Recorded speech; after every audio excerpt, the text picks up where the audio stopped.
Sa pool sa CCTV ang pananaksak ng isang pasahero sa kanyang motorcycle taxi driver.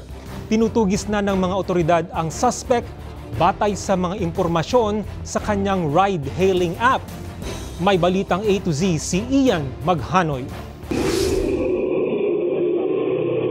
Lumusot sa madilim na bahagi ng eskinita na ito sa Barangay Pag-ibig, Sonayon, Quezon City ang MC taxi rider na ito. Sakay ang isang lalaking angkas bandang alas 5 ng hapon nitong Linggo, April 20. Kita sa CCTV footage ang paggalaw ng nakaitim na angkas na tila may itinarak sa likurang bahagi ng rider dahilan ng biglaang paghinto ng kanilang sinasakyang motor.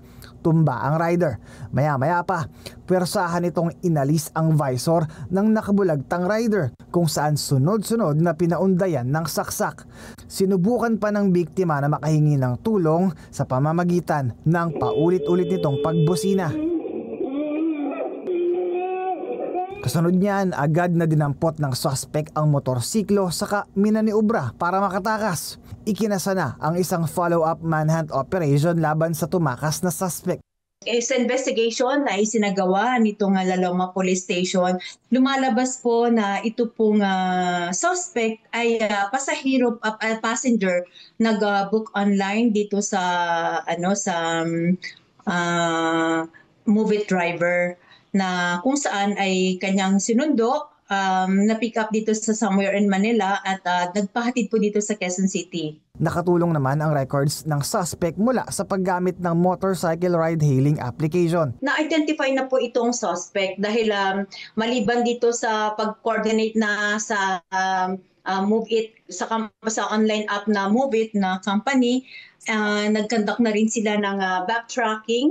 Nag-conduct po sila ng, nakipag-ugnayan din sila rather dito sa mga establishment malapit sa area na may mga CCTV footage. Sa ngayon, nagpapagaling na sa ospital ang biktima na kumpirmadong nagtamo ng maraming saksak sa katawan. Hindi naman po siya nanlalaban.